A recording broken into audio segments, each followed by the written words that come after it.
તો મારો ધ્યેય એ છે કે હરેક વ્યક્તિ અંદરથી પોતે એક વકીલ હોવો જોઈએ. તો આ બેમાનોની દુકાનો બંધ થઈ જાય. એટલે હું પોલીસ સ્ટેશન ગયો. પોલીસ સ્ટેશનમાં પીઆઈની ચેમ્બરમાં મને એન્ટ્રી આપવામાં આવી નહીં. એટલે મેં એવું કીધું કે ભાઈ આ પોલીસ સ્ટેશન છે એ અમારા ટેક્સના પૈસામાંથી બને. તમને જે ઓફિસ મળે એ અમારા ટેક્સના પૈસામાંથી, જે એસીમાં બેસો એ અમારા ટેક્સના પૈસામાંથી બિલ ચૂકવાય. તો આ કંઈ તમારા બાપ દાદાની જાગીર તો છે નહીં, એ અમારું છે ને. તો અમારા ટેક્સના પૈસામાંથી જે ઓફિસમાં તમે બેસો ત્યાં અમને એન્ટ્રી ના મળે. એટલે જે મેં શબ્દ વાપર્યો કે ભાઈ તમારા બાપ દાદાની જાગીર નથી, એટલે એમાં પોલીસ કર્મચારીનો ઈગો હર્ટ થઈ ગયો. એ બહુ સ્વાભાવિક. પોલીસ કર્મચારીનો ઈગો બહુ સામાન્ય જનતાને બહુ ઈગો હર્ટ થઈ ગયો. યુવાનોને પોતાની યુવાની રાષ્ટ્રપ્રેમ માટે કામ ના આવે ને તો એ યુવાની નકામી છે. તો ડરી ડરીને મરી મરીને જીવવાનું ના હોય. જીવવું હોય તો સ્વાભિમાનથી એકવાર જીવી લેવાનું હોય, મોત જ્યારે આવવું હોય ત્યારે.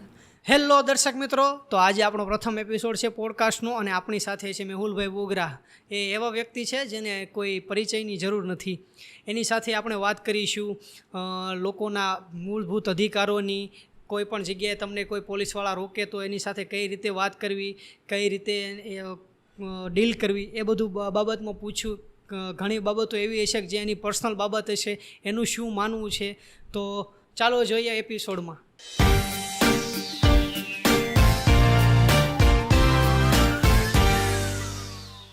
તો કેમ છો મેહુલભાઈ?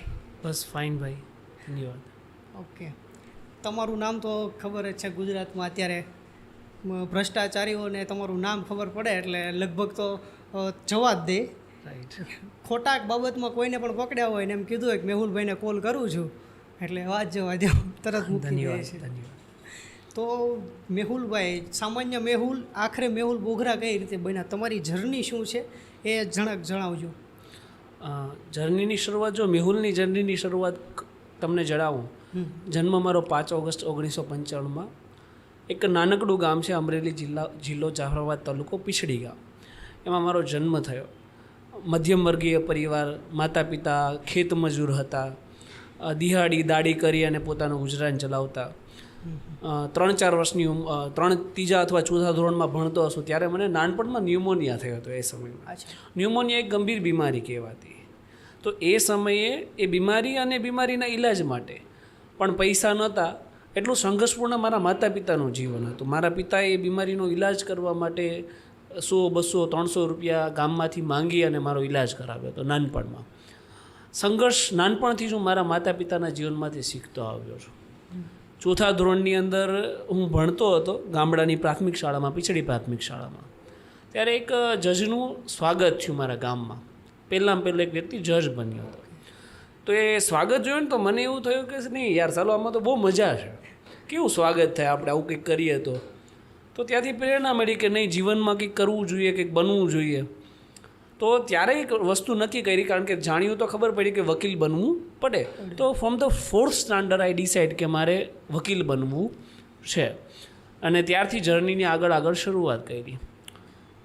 કીધું કે માતા પિતા જે મારી પહેલી પ્રેરણા છે. અમે જ્યારે નાના હતા, હું 7th યા 8th સ્ટાન્ડર્ડમાં હશું, પૈસા નહોતા, ભાડેના મકાનમાં રહેતા પૂણા ગામની અંદર, સુરત જ્યારે આવ્યા ત્યારે અમારા બારીની બહાર જ ઝૂંપડા રહેતા ને ત્યાં કાર્ટિંગનો ધંધો ચાલતો. એટલે જે મહિલા હતા, જે મહિલા મજૂર કહેવાય, એમને સાથે કાર્ટિંગવાળો છેનચાળા કરતો એમની સાથે. એટલે એમના જે મહિલા હતા એમને વિરોધ જતાવ્યો. આ નાનપણનો કિસ્સો જે મને યાદ છે આજ પણ. તો ત્યારે પૈસા તો નહોતા, પણ મારા પિતાનું જીવન હું તમને કહું છું અત્યારે. તો એ મહિલાએ વિરોધ કર્યો ને તો એ કાર્ટિંગવાળા ભાઈએ એ મહિલાનું જે રહેવાનું ઝૂંપડું એ સળગાવી દીધું. તો મારા પિતાએ ત્યારે ના તો પૈસા ના તો પાવર કંઈ જ નહીં, એમ છતાં નીચે ગયા, પોલીસને બોલાવ્યા, પોલીસની કમ્પ્લેન કરાવી અને પેલો કાર્ટિંગવાળો ભાઈ મારા પિતાને ધમકી આપીને કહ્યું કે હવે હું તને જોઈ લઈશ. હવે એની પાસે તો પૈસા હતા, એમ છતાં મારા પિતાને એ બાબતનો ડર નહોતો. એટલે ટૂંકમાં એ કહેવા માંગીશ કે સંઘર્ષ એ શીખ્યો છું મારા માતા પિતા પાસેથી. થોડાક સપનાઓ હતા. પછી ધીમે ધીમે હું ભણતો ગયો, એડવોકેસીમાં આવ્યો. પહેલાં તો 12th પછી જે સામાન્ય લોકોના જીવનમાં જે બી પ્રશ્નો બનતા, જેમ કે તમને સમજાવું કે ઇન્ટરેસ્ટ પહેલેથી વકીલાતમાં હતો, વકીલ બનવું છે. તો હું ધીમે ધીમે લોકો સાથે જતો કોર્ટ કચેરીના કામકાજ માટે.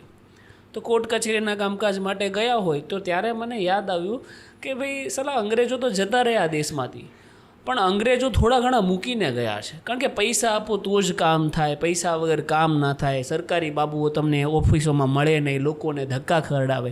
એટલે મને થયું કે આ અંગ્રેજો છે ને, ભલે અંગ્રેજો જતા રહ્યા પણ આ અંગ્રેજોને સુધારવાની જરૂરિયાત છે. એટલે એ પછી ફિક્સ કર્યું કે ભાઈ ત્યારે હતું કે જજ બનવું છે, પણ મેં થયું કે જજ જો બની જઈશ ને તો ગવર્મેન્ટની હાઈકોર્ટની જે ગાઈડલાઇન્સ હોય, ડિરેક્શન હોય એમાં બંધાઈ જઈએ, પછી આગળ પ્રોસેસ કરી ના શકીએ. એટલે પછી ફિક્સ કર્યું કે નહીં, વકીલ બનીને લોકોના અવાજને અવાજ આપવો છે. તો ત્યારથી એ ડિસાઇડેડ કે ભાઈ હવે લોકોને અવાજનો અવાજ બનીશ, ભ્રષ્ટાચારીઓને ફાઇટ આપીશ, અને ત્યાંથી આ મેહુલ બોગરા એ એડવોકેટ મેહુલ બોગરા બન્યો. ઓકે, તો તમારી જર્ની તો ઇન્ટરેસ્ટિંગ છે કે ભાઈ સામાન્ય પરિવારમાંથી એડવોકેટ મેહુલ બોગરા બન્યા, અને તમે જે પ્રમાણે જણાવ્યું એ પ્રમાણે તમારા પિતાના સંઘર્ષમાંથી અને તમારા પિતાની બહાદુરી જ તમારામાં રેપ્લિકેટ થાય છે, દેખાય છે કે ભાઈ મેહુલભાઈ અન્યાય સામે લડે છે. બરાબર.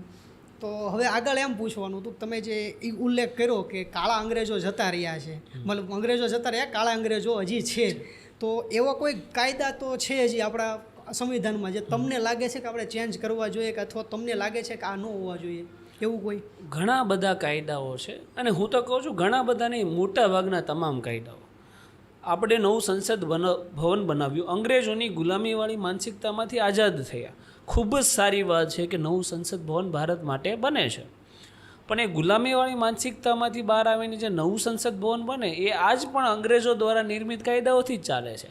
CRPC, IPC, Indian penal code, evidence act બધું 18મી, 19મી અને 20મી સદીના અંગ્રેજો નિર્મિત કાયદાઓ છે. એ ભારતના પોતાના કાયદા નથી.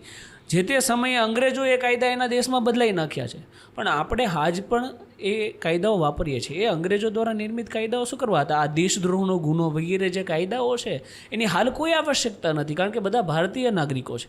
આ તો અંગ્રેજોએ બનાવ્યું હતું આપણી ઉપર રાજ કરવા માટે, અને અત્યારે ઘણા બધા નેતાઓ આ કાયદાઓ વાપરે છે આપણી ઉપર રાજ કરવા માટે, કે કોઈ સામે તમારી અવાજ ન ઉઠાવી શકે, અને એ માટે રાજદ્રોહ છે કે અન્ય ઘણા કાયદાઓ છે એ ચાલે છે. જેમ કે 1860 આપણું કાનૂન છે અંગ્રેજો દ્વારા બનાવી હતી, જે શિક્ષણ પદ્ધતિ અને આ કાયદાઓ બંને.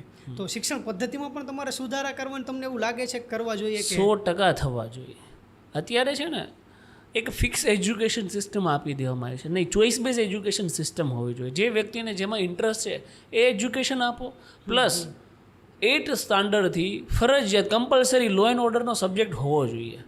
8, 9, 10, 11, 12 5 વર્ષ એ કાયદાનો એક સબ્જેક્ટ ભણે, 5 મેજર કાયદા દેશના ભણી જાય, સંવિધાન આ દેશનું ભણી જાય ને, તો પછી એને પોતાનો કેસ લડવા કોઈ વકીલની જરૂરિયાત પડે નહીં. પણ આ વસ્તુ એજ્યુકેશન સિસ્ટમમાં કરવામાં નથી આવતી, જે એક મોટી ખામી છે. કહેવાય ને કે ગુલામીવાળી માનસિકતામાં જીવવા માટે મજબૂર કરવામાં આવે છે લોકોને. આમાં થાય પણ એવું ને કે ભાઈ એને આપણા ઉપર કોઈ પણ નેતા હોય કે કોઈ પણ હોય, એને જો આપણી ઉપર શાસન કરવું હોય તો પહેલી વાત તો એ કે એને એ વસ્તુથી દૂર રાખવું જે એના મૌલિક અધિકાર હોય. રાઈટ. તો એજ્યુકેશનમાં એ એડ થઈ જાય, અને જો એક મેહુલ છે એની જગ્યાએ હજારો મેહુલ થઈ જાય તો આપણા ધંધા બંધ થઈ જાય. ધંધા બંધ થઈ જાય ને, તો આ એક પણ પોઈન્ટ હોઈ શકે કે એક કારણ હોઈ શકે. રાઈટ, હું એવું માનું. Right, right. અને ઘણી વખત તો કેવું હોય છે કે ભાઈ પોલીસવાળાએ પકડ્યા છે અને ડાયરેક્ટ ચાવી કાઢી લીધી, ભાઈ ગાડી ઊભી રાખી ડાયરેક્ટ ચાવી કાઢી લીધી, કોઈ વસ્તુ માગ્યા પહેલાં. તો એ બાબતમાં કોઈ કાયદો છે કે ભાઈ કોઈ પોલીસવાળો મારી બાઇકની ચાવી કે એવું કોઈ કાઢી ના શકે એવું કંઈ? ચાવી કાઢવી ને ગાડીની એ કોઈ પણ પ્રકારના કાયદામાં આ બધી એક નાની નાની બાબતો છે. કેવી છે કે સિચ્યુએશન બેઝ ઉપર હોય. ઘણા સિચ્યુએશનમાં એવું હોય કે ભાઈ વાહન ચાલક ગાડી રોકે એમ ના હોય ને ફરાર થઈ જાય એમ હોય, તો એવા સંજોગોમાં કદાચ પોલીસે ચાવી કાઢી પણ હોય. આની માટે સ્પેસિફાઈડ કાયદાઓ ના તો કોઈ કન્ટ્રીમાં છે ના તો ભારત દેશમાં છે. સ્પેસિફાઈડ કાયદા આવા ના હોઈ શકે કે ભાઈ ચાવી કાઢવી કે ના કાઢવી. હકીકતમાં એવો કોઈ પ્રોવિઝન નથી. એનો મતલબ એવો છે કે કોઈ ચાવી કાઢી શકે નહીં. ચાવી કાઢવાનો કોઈ પણ વ્યક્તિનો અધિકાર નથી, ચાહે પોલીસ હોય કે TRB હોય કે કોઈ પણ હોય. ઘણા બધા કાનૂન એ બાબતે છે કે કોણ ગાડી ઊભી રાખી શકે, કોણ લાઇસન્સ માંગી શકે, કયો દરજ્જો હોવો જોઈએ, એ બધા કાયદાઓ છે. જેમ કે સમજાવું તમને કે TRB છે એમનું કામ માત્ર ટ્રાફિક નિયમનનું છે. એમને ના તો ગાડી ઊભી રાખવાનો કોઈ હક છે, ના તો લાઇસન્સ માગવાનો કોઈ અધિકાર છે. અને માની લો કે ભાઈ પોલીસ છે, તો પોલીસમાં પણ સ્પેસિફાઈડ છે, મોટર વ્હીકલ એક્ટની સેક્શન 130 સ્પેસિફાઈડ એવું કહે છે કે પોલીસ ઓફિસર ઇન યુનિફોર્મ કે કોઈ પણ પોલીસ કર્મચારી જે યુનિફોર્મમાં હોય ને એ જ તમારું વાહન ઊભું રખાઈ શકે અને તમારી પાસેથી ડોક્યુમેન્ટ માંગી શકે. અને માની લો કે તમે મારી પાસે લાઇસન્સ માંગો છો, તમે પોલીસ ઓફિસર છો, ઇન યુનિફોર્મ છે, તો મારી ડ્યુટી છે કે right to produce a driving licence. એ કાયદામાં શું કે ભાઈ હું ડ્રાઇવિંગ લાઇસન્સ મારું બતાવું, એવું પણ કોઈ પ્રોવિઝન નથી કે હું તમને તમારા હાથમાં આપું. સમજે છે? આ બધા લો એન્ડ ઓર્ડર છે જેનું પાલન ગ્રાઉન્ડ લેવલે આપણે જઈએ તો કોઈ પણ જગ્યાએ થતું નથી. એ દુર્ભાગ્યપૂર્ણ વાતો છે. અને દરજ્જાની વાત કરું તો હેડ કોન્સ્ટેબલ કે એની ઉપરી અધિકારી હોવો જોઈએ. પોલીસમાં પણ તમામ પોલીસ કર્મચારીઓની દંડ લેવાની સત્તા, જે પાવતી ફાટે એ પાવતી ફાડવાની સત્તા માત્ર ને માત્ર હેડ કોન્સ્ટેબલની છે. એટલે હું લોકોને ક્લિયર થાય ને એના માટે કહું છું કે વાહન ઊભું કોઈ પણ પોલીસ કર્મચારી યુનિફોર્મમાં હોય ને એ ઊભું રાખી શકે, TRB ના ઊભું રાખી શકે. અને દંડ જે સ્લીપ ફાડે ને એ હેડ કોન્સ્ટેબલ કે તેથી ઉપરી અધિકારી. હેડ કોન્સ્ટેબલ છે કઈ રીતે ખબર પડે તો કે અહીંયા શોલ્ડર ઉપર 3 રેડ કલરની સ્ટ્રીપ હોય, પટ્ટા હોય 3, એ અને પછી 1 સ્ટાર હોય, 2 સ્ટાર હોય, 3 સ્ટાર હોય, કોઈ પણ કર્મચારી. એનો મતલબ એમ છે કે હેડ કોન્સ્ટેબલ છે એની નિશાની છે. હા, હેડ કોન્સ્ટેબલ કે એનાથી ઉપરી અધિકારી કોઈ પણ દંડ ફાડી શકે અને કોઈ પણ પોલીસ કર્મચારી વાહન રોકી શકે. શરત એક કે યુનિફોર્મ હોવો જોઈએ. જો કમિશનરનો યુનિફોર્મ ના હોય ને તો દંડ ફાડવા માટે વાહનને ઊભું રાખી શકે નહીં. મતલબ પહેલી પ્રાયોરિટી તો એ જ છે કે યુનિફોર્મ તમારી પાસે હોવો જોઈએ. રાઈટ છે. હવે તમે તો લાઈવ કરો છો એટલે તમને તો ઘણી વખત અનુભવ થયેલા હોય કે ભાઈ આપણે ઘણી વખત આપણને એમ લાગતું હોય કે આ ખોટું થઈ રહ્યું છે અને લાઈવ કરવા ચાલુ કરીએ તો ફોન ઝૂંટવી લે છે. તો એવું કોઈ નિયમ છે કે ભાઈ ઓન ડ્યુટી કોઈ પોલીસ અધિકારી છે તો આપણે એનું શૂટ ના કરી શકીએ એવું કોઈ? કેમ કે અમુક સ્ટેટમાં મેં જાણેલું છે તો અમુક સ્ટેટમાં એવો પર્ટિક્યુલર કાયદો બનાવેલો છે. તો ગુજરાતમાં એવો કોઈ કાયદો છે ખરા? એવો એક પણ કાયદો ના છે ના હોઈ શકે. કારણ કે આઝાદી છે ભારત દેશમાં. જો કોઈ પણ કર્મચારી એ મારા ટેક્સના પૈસાનો પગાર લે છે, મારા ટેક્સના પૈસાનો પગાર લઈને એ ડ્યુટી કરે છે. માની લો તમે તમારા ઘરે કોઈ નોકરને કામ કરવા રાખો છો, તો એ શું કામ કરે છે એનું ઓબ્ઝર્વેશન કરવાનું તમારું જ કામ છે ને, સુપરવિઝન કરવાનું. ભાઈ બરાબર કામ કરે છે, કચરું પોતું કરવા રાખ્યો તો કચરું પોતું બરાબર કરે છે. તો જો આપણા ટેક્સના પૈસામાંથી આપણે પોલીસ કર્મચારીને પગાર ચૂકવીએ છીએ તો એ બરાબર કામ કરે છે કે નહીં એ જોવાની આપણી મૌલિક અધિકાર છે અને આપણી ડ્યુટી પણ છે કે જોઈએ. તો કોઈ પણ પોલીસ કર્મચારી એ ઓન ડ્યુટી હોય, રોડ પર હોય, પોતાની ફરજ અદા કરતો હોય તો આપણે એને રેકોર્ડ કરી શકીએ. ના કરી શકીએ એવો કોઈ પણ કાયદો છે નહીં, ભવિષ્યમાં ક્યારે આવશે નહીં. અને જો એ આવે તો એ આપણા અધિકારોનો જ ભંગ કહેવાય. રાઈટ? એટલે એવો કોઈ પણ કાયદો છે નહીં. ઘણીવાર એવા કિસ્સાઓમાં થતો હોય લોકો કાયદા જાણતા નથી તો લોકોને રેકોર્ડિંગ કરે તો રેકોર્ડિંગ બંધ કરાવી દે, રેકોર્ડિંગ વિડીયો ડિલીટ કરાવી દે, પોલીસ સ્ટેશન લઈ જાય, ક્યારેક મારામારી પણ કરે, ખોટા કેસો પણ સામે દાખલ કરી દે. આવી સિચ્યુએશન બનતી હોય છે. લોકોને મારે માત્ર એટલું જ કહેવાનું છે કે કાયદો હોય એ મુજબ તમે એનું રેકોર્ડિંગ કરી શકો. એમ છતાં જો તમને પોલીસ સ્ટેશન લઈ જવામાં આવે તો પોલીસ કર્મચારી જે છે એ આઈપીસીની ધારા 166 એ મુજબ ગુનો કરી રહ્યો છે. આઈપીસીની ધારા 166 એવું કહે છે કે જ્યારે કોઈ પણ સરકારી કર્મચારી એ નિયમ વિરુદ્ધ, કાયદા વિરુદ્ધ તમને કોઈ પણ જગ્યાએ બોલાવે અથવા કોઈ પણ જગ્યાએ લઈ જાય તો એ આઈપીસીની ધારા 166 એ મુજબ ગુનો બને. ધેટ મીન્સ કે કોઈ પણ પોલીસ કર્મચારી તમને વિડીયો રેકોર્ડિંગ કરવા બદલ પોલીસ સ્ટેશન લઈ જઈ શકે નહીં. જો લઈ જાય તો એ પોતે ગુનો કરે છે. ઓકે, જેમ કે હમણાં થોડાક સમય પહેલાં તે એક આપણે સુરત રેલવે સ્ટેશનનો કિસ્સો હતો કે ભાઈ સુરત રેલવે સ્ટેશન પાસે એક વ્યક્તિને ઊભો રાખ્યો અને ત્યાર પછી એને પોલીસ સ્ટેશનની અંદર લઈ જઈ અને મારવામાં આવ્યો હતો અને ત્યારબાદ એને કંઈક દંડ લઈ અને છૂટો કર્યો અને એને પછી તમને કોલ કરેલો. તો એ ડિટેલમાં કહેશો કે શું હતું એક્ઝેક્ટલી? એ સિચ્યુએશન એવી હોય છે કે જાહેર જનતા છે ને એ ડરી બહુ જાય અને એવા ઇન્જેક્શન તો મેં બોગરા પાસે નથી કે મારે તો હિંમત આવી જાય, એના ઇન્જેક્શન ના આવે. એ વ્યક્તિનો મારા ઉપર ફોન આવ્યો. જ્યારે પણ પોલીસ કર્મચારી તમને મારે ને એટલે પહેલાં સિવિલમાં જવાનું અથવા સ્વિમેરમાં જવાનું, જે બી સરકારી તમારે હોસ્પિટલ આવતી હોય ત્યાં જઈને MLC કરાવી નાખવાનું. MLC એટલે શું? Medical legal case. ભલે થપ્પડ મારી હોય કે ગમે એ કર્યું કે ભાઈ હું અહીંયા આ જગ્યા પર હતો અને મને કોઈ પણ પોલીસ કર્મચારી XYZ દ્વારા મારવામાં આવ્યો છે. એટલે MLC થઈ ગયું. એટલે તમારો પ્રાથમિક પુરાવો થઈ ગયો કે તમને કોઈ જગ્યાએ કોઈ વ્યક્તિએ માર માર્યો છે. એ વ્યક્તિનો મારા ઉપર ફોન આવ્યો કે મને માર માર્યો છે. પછી મેં એને કીધું, મેં એક ફિક્સ ટાઈમ આપી દીધો કે આ ટાઈમે તમારે મને મળવાનું છે. મેં વિડીયો અપલોડ કરી દીધો. નેક્સ્ટ ડે શું થયું ખબર તમને? એ વ્યક્તિનો મારા ઉપર ફોન આવ્યો કે સાહેબ પ્લીઝ ઓલો વિડીયો ડિલીટ માર દો ને. મેં તો કેમ વિડીયો શું કરવા ડિલીટ મારી દો એ કે પછી કે એ પોલીસવાળાના ફોન આવે છે સમાધાન કરી નાખો અને મને પછી કે આગળ જતા કંઈ પ્રોબ્લેમ થઈ હોય તો લોકો ડરે છે ઓકે એટલા. મતલબ જેને ઉપર જેને માર માર્યો તો એનો તમારા ઉપર ફોન આવ્યો કે તમે વિડીયો વિડીયો ડિલીટ કરી નાખો કે પોલીસ હવે માફી માંગવા તૈયાર છે અચ્છા. અને તમે વિડીયો ડિલીટ કરી નાખો, મારે આમાં આગળ કંઈ પ્રોસેસ કરવી નથી. લોકો જ હાર માની જાય છે, તકલીફ ત્યાં પડે છે. લોકો હાર માની જાય એટલે પછી તો કઈ રીતે મેહુલ બોગરા પણ આગળ પ્રોસેસ કરવાનો. સમજો ને મારો કેસ હોય અને હું જેમ કહું કે ભાઈ મારે આને આગળ નથી લઈ જવું તો ભાઈ તમે પણ શું કરી શકો? કહેવાનો મતલબ રાઈટ છે. પબ્લિકને જાગૃત થવાની જરૂર છે કે ભાઈ તમારી સાથે કંઈ ખોટું થયું છે, તમે લીગલ એક્શન લ્યો. પછી તે કોઈ પણ વ્યક્તિ હોય, કોઈ પણ વ્યક્તિ હોય, રાઈટ છે. કેમ કે આ સમજાવવું કે એક ઇમ્પોર્ટન્ટ છે. હા, કેમ કે તમે ફક્ત એક વ્યક્તિ તો કંઈ કરી શકે નહીં, એક વ્યક્તિને રોલ મોડલ માનીને ઘણું બધું થાય. તો આપણે આગળ વધીએ તો જેમ પબ્લિક મેં તમને કીધું એમ પબ્લિકને તમને સપોર્ટ પણ ઘણો કરે છે. જ્યારે સાજન ભરવાડનો કેસ થયો ત્યારે બાર કાઉન્સિલે પણ તમને સપોર્ટ કરેલું. સરથાણા પોલીસ સ્ટેશનની પાછળ બાર લગભગ 300ની ભીડ હતી ને એમાં હું પણ એક હતો. એટલે મને તો જોયું છે આંખે નરી આંખે કે ભાઈ જો કોઈ સ્વાર્થ વગર કરતા હોય તો એને સપોર્ટ ખૂબ મળે છે. તો તમને કેવું લાગે જ્યારે બાર કાઉન્સિલ અને પબ્લિક સપોર્ટ કરે ત્યારે? કોઈ એક વ્યક્તિ છે ને, મેં ઘણી બધી વાર કીધું છે કે મેહુલ બોગરા એ હજારો લોકોનો અવાજ છે કે જ્યારે તમે સત્ય માટે લડતા હોય ને ત્યારે લોક સમર્થન હંમેશા તમારી સાથે હોય છે. એક વસ્તુ જરૂરી છે કે તમે સત્ય માટે લડવા જોઈએ. મારો આજ દિન સુધી અવાજ મેં કોઈ દિવસ મારી માટે ઉઠાવ્યો જ નથી. મેં હંમેશા જાહેર જનતાનો અવાજ આગળ ધપાવ્યો છે. જાહેર જનતાની જે તકલીફ છે ને એ મને પોતે, કારણ કે હું જાહેર જનતાનો જ વ્યક્તિ છું તો મને ખ્યાલ હોય કે જાહેર જનતાને શું તકલીફ પડી રહી છે. એટલે હંમેશા ખુશી અનુભવાય કે ભાઈ એટલા હજારો લાખો લોકો આજ મારી સાથે આ મુહિમમાં જોડાયો છે. પહેલાં એવું હતું કે ખાખીને લોકો જોવે ને, ખાસ કરીને આ રિવર્સ કન્સેપ્ટ હતો. ખાખીનો ડર એ ગુનેગારોમાં હોવો જોઈએ, એની જગ્યાએ ખાખીનો ડર એ સામાન્ય ભોળી પ્રજામાં છે. ગુનેગારો બેફામ, ચોરી લૂંટફાટ બેફામ થાય, પણ જે બિચારા ગરીબ સામાન્ય લોકો છે જે પોલીસ સ્ટેશન જતાં પણ ડરે કે ભાઈ અમને કંઈ અમારા ઊંધા કેસમાં ફિટ કરી દેવામાં આવશે તો અમને ગાળાગાળી કરવામાં આવશે, તો લોકો પોલીસ સ્ટેશન જતાં ડરતા. આજે એવો સિનારીઓ છે કે જ્યારે પણ કોઈ વ્યક્તિ ખોટું કરતો હોય, યુનિફોર્મ વગર રોડ ઉપર ઊભો હોય તો કોઈ પણ વ્યક્તિ જાહેર જનતાનો એમ કહી દે છે કે ભાઈ તમારું લાઇસન્સ બતાવો.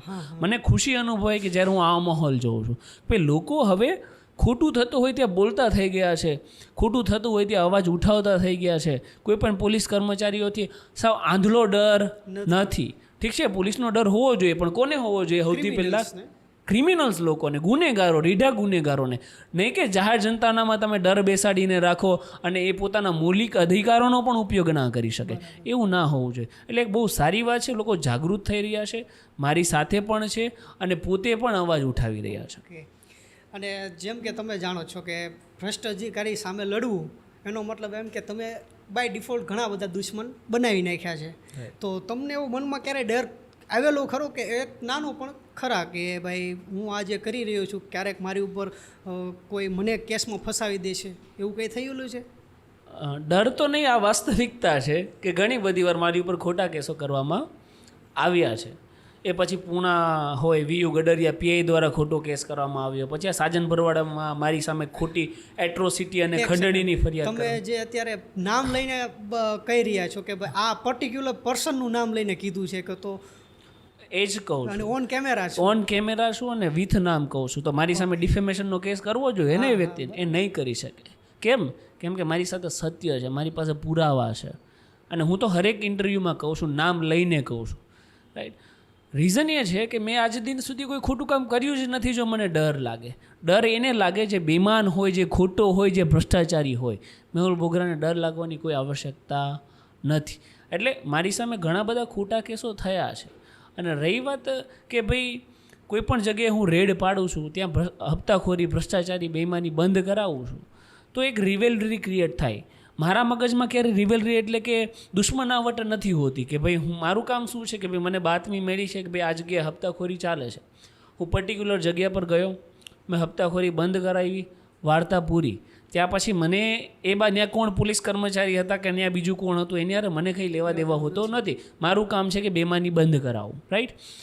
પછી હું ત્યાંથી ઘરે આવી જાઉં, પછી જેનું મેં હપ્તાખોરી બંધ કરાવી છે ને એને મનમાં શું અહેસાસ થશે ખબર? માની લો કે ભાઈ તમારી 4-5 લાખની આવક છે, હું બંધ કરાવી દઉં છું, તો તમને મારી ઉપર દુશ્મનાવટ આવશે. તમને એ વિચાર નથી આવતો કે સાલી એ બેમાનીની આવક છે, એ કોઈ ઈમાનદારીના પૈસા તો હું કમાતો નથી. ગરીબનું શોષણ કરીને 200-500 કરીને લાખો રૂપિયા હું કમાઉં છું, ગરીબોનું શોષણ કરું છું, તો એ મારા પ્રત્યે રિવેલરી એટલે કે દુશ્મનાવટ રાખશે. અને એ અંતર્ગત મારે અત્યારે લગભગ સર્કલે દુશ્મનાવટ છે.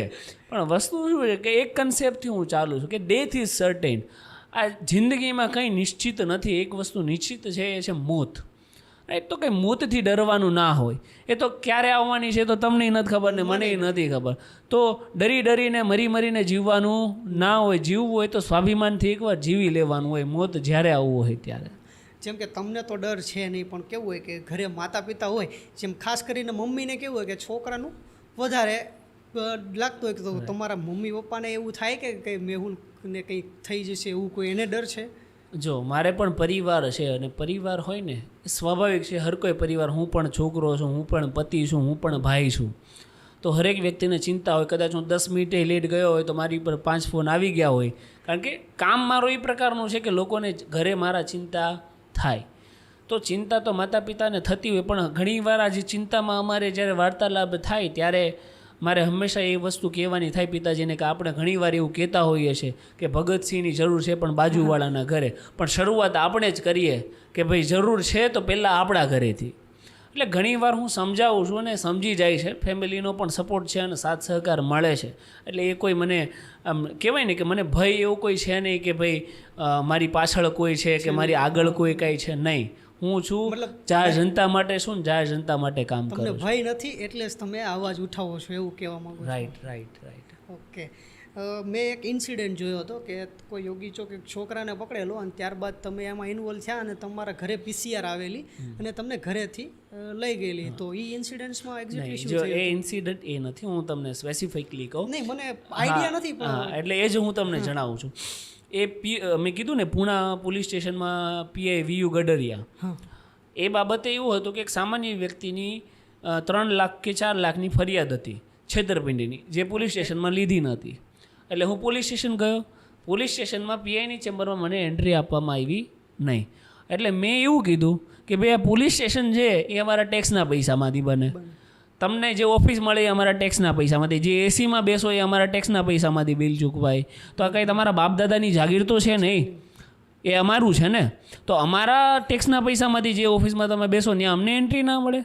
એટલે જે મેં શબ્દ વાપર્યો કે ભાઈ તમારા બાપદાદાની જાગીર નથી, એટલે એમાં પોલીસ કર્મચારીનો ઈગો હર્ટ થઈ ગયો. એ બહુ સ્વાભાવિક. પોલીસ કર્મચારીનો ઈગો બહુ સામાન્ય જનતાને બહુ ઈગો હર્ટ થઈ જાય. એવું ના જોવે કે મારો દરજ્જો શું છે, આ વ્યક્તિ યારે મારે ઈગો હર્ટ ના કરવાનો હોય, પણ એનો ઈગો હર્ટ થઈ ગયો. ઈગો હર્ટ થઈ ગયો તો શું કર્યું કે બીજા દિવસે મારી સામે એફઆઈઆર નોંધાઈ દીધી. મેં જ્યારે અવાજ ઉઠાવ્યો ત્યારે મને એવું હતું કે બીજા દિવસે કદાચ ન્યૂઝપેપરમાં એવું હશે કે ભાઈ સામાન્ય વ્યક્તિ છે એની ફરિયાદ ના નોંધાવતા એડવોકેટ મેહુલ બોગરાએ અવાજ ઉઠાવ્યો. પણ બીજા દિવસે પેપરમાં હેડલાઇન એવી હતી કે પીઆઈ વીયુ ગડરિયાને ગાળો દેવા બદલ એડવોકેટ મેહુલ બોગરા ઉપર ગુનો નોંધાયો. અચ્છા, એટલે રિવર્સ એફઆઈઆર, હેડલાઇન ચેન્જ થઈ ગઈ. હેડલાઇન ચેન્જ થઈ ગઈ. અને એમાં ફરિયાદ એવી હતી કે હું પોલીસ સ્ટેશનની બહાર નીકળ્યો, મેં કોઈને ગાડી અથડાવી, મેં એને ગાળો દીધી. હકીકતમાં એ કોણ વ્યક્તિ છે, કોને મારી ગાડી અડી, એ કાંઈ મને ખબર નથી. પણ એક ફેબ્રિકેટેડ ને ફોલ્સ એફઆઈઆર ઈગો સેટિસ્ફાઈ કરવા માટે દાખલ કરવામાં આવે. અને ત્યારબાદ તમામ કાયદાઓની ધજિયા ઉડાવીને મારા ઘરેથી ધરપકડ કરવામાં આવી. હકીકતમાં જો ઇન્ડિયન લો એન્ડ ઓર્ડરની વાત કરું, સુપ્રીમ કોર્ટની જે મેજર ગાઈડલાઇન્સ છે એમની વાત કરું, તો જે પેટી ઓફેન્સ એટલે કે નાના ગુનાઓ છે કે ભાઈ જેમાં 7 વર્ષથી નીચેની સજાની જોગવાઈ છે, એમાં કોઈ પણ વ્યક્તિની સીધા ઘરેથી ધરપકડ ના થાય. કારણ કે આપણે બધા માન મોભા, આપણે કાઠિયાવાડી બેકગ્રાઉન્ડના લોકો છીએ જે ઇજ્જતથી જીવે છે, તો એને ઘરેથી ધરપકડ ના થાય. એમ છતાં તમામ સુપ્રીમ કોર્ટની ગાઈડલાઇન્સની ધજિયા ઉડાવીને બીજા જ દિવસે, ફરિયાદ થયાના બીજા જ દિવસે કોઈ પણ પ્રકારે નોટિસ ઓફ અપિયરન્સ એટલે કે તમે પોલીસ સ્ટેશન આવો એ આપ્યા વગર એનો ઈગો સેટિસ્ફાઈ કરવા મારી ઘરેથી મારી ધરપકડ કરી. ધરપકડ કર્યા પછી પોલીસ સ્ટેશન લઈ જવાય અને ઓન માઇક ને ઓન કેમેરા કહું છું કે પોલીસ સ્ટેશનની અંદર સાહેબ તમે સેન્ડવિચ ખાઈ લો, સાહેબ તમે પ્લીઝ કોલ્ડ ડ્રિંક પી લો, ખોટું ના લગાડતા, સમજો આ બધું કરવા માટે તો પછી શું કરવા પોલીસ છે તમે ઘરેથી ધરપકડ કરાવો. કે સમજો આપણે જે સોસાયટીમાંથી બિલોંગ કરીએ છીએ ને એમાં ઘરે પોલીસની ગાડી આવી ને એ પણ એક બહુ મોટી વાત છે. એટલે આપણને એમ જોવામાં આવે કે એઝ અ ક્રિમિનલ પોલીસની ગાડી આવી કોઈ પણ કારણોસર આવી હોય, મતલબ આપણી જે આબરૂ હોય એને ઠેસ પહોંચે છે. અને આ તો તમે હતા એટલે પોલીસ સ્ટેશનમાં જઈ અને તમને સમજાવવામાં આવ્યા, પણ આની જગ્યાએ કોઈ સામાન્ય વ્યક્તિ હોય, હું એઝ હું જ હોય કોઈ પણ હોય તો મને લઈ જાય ને તો ત્યાં જઈને મને 2 હોટા મારવાના. હા એ પાકી વાત છે. રાઈટ. અને હું એટલે જ કહું છું, એટલે જ હું લોકોને કાયદાઓ શીખવું છું, જનતા જાગૃતિ અભિયાન ચલાવું છું. એનું કારણ શું છે કે જ્યારે પણ તમને પોલીસ સ્ટેશન પણ લઈ જવામાં આવે, તમને મારે તો મને કેમ નથી મારતા, ચાલો હું તો સૌથી વધારે ખટકું છું તો મને વધારે મારવું જોઈએ ને, પણ મને કેમ નથી મારતા? કેમ કે હું કાયદા જાણું છું. હું કંઈ બહુ અર્જુન નથી કાંઈ, બરાબર? કે આપણે વકીલ સામાન્ય વ્યક્તિ છીએ પણ વકીલ શું કાયદો જાણું છું એટલે મારી યારે નથી થતો. તમારી યારે જો એવું થાય તો તમે વધારે ડરી જાઓ છો. તમને એ નથી ખબર કે એ તમને રાત દિવસ પોલીસ સ્ટેશનમાં નથી રાખી શકવાના. પોલીસ પાસે તમને પોલીસ સ્ટેશનમાં રાખવાનો પાવર 24 કલાકનો. 24 કલાકથી વધારે એને રાખવું હોય તો તમને મેજિસ્ટ્રેટ સામે રજૂ કરવા પડે. અને જ્યારે મેજિસ્ટ્રેટ કે જજ સામે રજૂ કરે ત્યારે પોલીસ સામે તમે ફરિયાદ આપી શકો. જો તમને મારવામાં આવ્યો છે તો પોલીસ સ્ટેશનમાં મેજિસ્ટ્રેટ સામે લઈ જાય ત્યારે તમે એવી આપી દો બાતમી કે ભાઈ મને પોલીસ સ્ટેશનમાં મારવામાં આવ્યો છે, તો તમને ડાયરેક્ટ સિવિલ મોકલવામાં આવશે MLC કરવા માટે, જે મેં હમણાં થોડી વાર પહેલાં કીધું. તો સેમ બધા જ લોકો આરે, પણ લોકોને કેવું થાય ખબર, ગભરાઈ જાય કે નહીં મારે આ બધાનો અંત કરવો છે. લોકો કેવું આ સિચ્યુએશનમાં ફ્રસ્ટ્રેશનમાં મુકાય ને તો જલ્દી રિલેક્સ થઈ જાવ કે હું ઘરે જાઉં, ઘરે જાઓ બસ. એટલે લોકો અવાજ ઉઠાવતા ડરે છે, પણ હરેક સિચ્યુએશનનો એક હલ છે અને એ હલ હું જાણું છું એટલે મને કંઈ નથી થતું. અને તમે ડરી રહ્યા છો હું સમજાવું છું એમ છતાં એટલે તમે ભોગવો છો, તો ડરવાની જરૂર નથી. તમે જેમ કીધું કે એને 24 કલાકનો ટાઈમ હોય કે ત્યાર પછી મેજિસ્ટ્રેટ પાસે લઈ જવામાં આવે, તો એવું ઘણી વખત મેં જોયેલું છે કે ભાઈ કોઈકની ધરપકડ કરવી હોય ને તો શનિ રવિ જ્યારે કોર્ટ બંધ હોય ત્યારે એને શુક્રવારે રાત્રે અથવા તો શુક્રવારના દિવસે લઈ જવામાં આવે, જેથી એ 2 દિવસ આગળ લઈ અને સોમવારે કાર્યવાહી કરી શકે. તો આવું કોઈ નિયમ છે? લોકોનો ફોલ્સ કન્સેપ્ટ છે. મેં કીધું લોકો કાયદા જાણતા નથી, તકલીફ ત્યાં જ પડે છે. 24 કલાક યાની કે 24 કલાક જ માની લો શનિ રવિ છે તો court always available four people. એનો મતલબ એવો થાય 24 અવર. જ્યારે શનિ રવિ હોય ને ત્યારે ઇન્ચાર્જ કોઈ પણ મેજિસ્ટ્રેટ કે જજ કોર્ટની અંદર હોય જ. 24 કલાક પૂરી થાય તો રવિવાર હોય ને તો રવિવારે પણ એ જે ઇન્ચાર્જમાં જે જજ હોય ને એની સામે રજૂ કરવો પડે ને કરવો જ પડે. એમાં કંઈ પાબંદી કે કંઈ બાંધછૂટ મળે નહીં. પોલીસને વધારે કસ્ટડી જોઈએ છે તો એ જે ઇન્ચાર્જ જજ હોય એની પાસે માંગી શકે, એ સિવાય કસ્ટડી મળે નહીં. પણ આવું ઘણી વખત સાંભળેલું એટલે મને લોકો થયેલું છે. એ સારું થયું તમે લોકોને બી ખ્યાલ આવે આ ક્વેશ્ચનથી કે આ બધા રૂમર્સ હોય છે, અફવાઓ જેને કહી શકાય. કાયદાઓ પ્રમાણે 24 કલાકથી વધારે રાખવાનો પોલીસ પાસે પાવર છે જ નહીં, પછી કોઈ પણ વાર હોય. ઓકે, તો હવે તમે ત્યારે શરૂઆત કરી ત્યારે તમારા આમ એક્ઝેક્ટલી જોવા જઈએ તો તમારા રોલ મોડલ કોણ છે? મેં ઘણી બધી વાર કહેતો આવ્યો છે આ વાત કે મારા રોલ મોડલ પહેલેથી જ નાનપણથી જ હું છું ને નાનપણથી શું આદિ અનાદિ કાળ સુધી એ લગભગ ઘણા યુવાના રોલ મોડલ રહેશે, વીર ભગતસિંહ. અને ઘણીવાર જ્યારે ભય, તમે કીધું ને કે ભય તમને ડર ના લાગે, કદાચ કોઈ એવી સિચ્યુએશન આવે જ્યારે મને ભય ફીલ થાય ત્યારે 2 આંખ બંધ કરી અને એકવાર વીર ભગતસિંહને યાદ કરીએ ને ત્યારે આમ અંદરથી ગુસ્બંબ આવી જાય કે ભાઈ જો 23 વર્ષની ઉંમરે મારો વીરલો આ દેશને આઝાદી અપાવવા માટે ફાંસીએ ચડી શકતો હોય ને તો આપણે તો 29-30 વર્ષ જીવી લીધું છે. રાઈટ. એમની જીવનગાથાની વાત કરું તો એમની માતાએ 19 વર્ષે એમને કીધું ને કે ભાઈ બેટા તું લગ્ન કરી લે, મારી જવાબદારી થોડીક ઓછી થઈ જાય, ઘરે વહુ આવી જાય. તો એ વિરલાએ શું કર્યું, તો ઘરે ચિઠ્ઠી લખી કે જો મારી કોઈ વહુ બનશે ને તો આ દેશની આઝાદી બનશે, હું ઘર છોડી દઉં છું. તો આ દેશ માટે જો એ વીર શહીદ એટલું કરી શકતા હોય તો એક મેહુલ બોગરા એમના 5% ના કરી શકે, આ દેશનો યુવા 2% ના કરી શકે.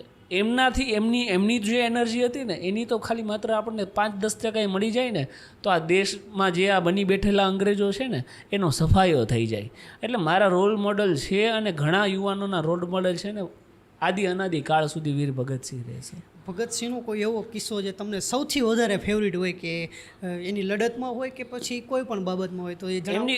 એમની સંપૂર્ણ જીવન ગાથા એ મારી ફેવરિટ છે, પણ હું એક મોસ્ટ સ્પેસિફિક વાત કરું ને તો કાંકોરી કાંડ કર્યો હતો વીર ભગતસિંહે, કે જેમાં ભંડોળની જરૂર હતી. હથિયારો જોતા હોય તો પૈસા તો જોઈએ ત્યારે પણ, તો અંગ્રેજોની જે ટ્રેન હતી ને એ લૂંટવાનો પ્લાન બનાવ્યો. તો લૂંટવાનો પ્લાન બનાવ્યો ને તો એમાં ટ્રેન તો લૂંટી લીધી, પણ અશફાકુલ્લા ખાન અને રામપ્રસાદ બિસ્મિલ આ બંને પકડાઈ ગયા. અશફાકુલ્લા ખાન, આની ઉપર હું જોર દઈશ, કેમ ખબર? આજે અત્યારે આપણને લડાવે ને હિન્દુ મુસલમાન ધર્મ, આ દેશની આઝાદીના લોહીમાં હિન્દુ પણ હતા, મુસલમાન પણ હતા. આ લોકોને ક્યારેય નથી સમજાતું કે આ જે ભાગલાઓ છે ને એ માત્ર ને માત્ર રાજકારણ માટે છે, રાઈટ? આ બધા આપણે માણસો છીએ, આપણે હ્યુમન છીએ. આપણને આઝાદી કોઈ એક સ્પેસિફાઈડ વ્યક્તિથી અથવા એક સ્પેસિફાઈડ ધર્મથી નથી મળી. આ આઝાદીમાં હરેક ધર્મનું લોહી છે. એટલે ઇન શોર્ટ, પાછો બેક ટુ ધ ટ્રેક આવીશ કે રામપ્રસાદ બિસ્મિલ અને અશફાકુલ્લા ખાન પકડાઈ ગયા તો એમને ફાંસીની સજા આપવામાં આવી. તો જનરલી લોકોમાં કેવું હોય કે માની લો કે આપણે મિત્રો છીએ, આપણે પકડાઈ ગયા કોઈ જગ્યાએ સારું કામ કરવા ગયા અને તમને શિક્ષા થાય, તમને કોઈ પનિશમેન્ટ થાય, તમને સજા થાય, જેલમાં મોકલવામાં, તો હું ડરી જઈશ, બેક સ્ટેપ આવી જઈશ અને હું એ ધંધો જ બંધ કરી દઈશ કે ભાઈ આ ના કરે, મારા મિત્રને તો કેવું થયું. તો જ્યારે રામપ્રસાદ બિસ્મિલને અશફાકુલ્લા ખાનને ફાંસી થઈ ને ત્યારે ભગતસિંહ એમના મિત્ર તરીકે એમને ડર નહોતો લાગ્યો.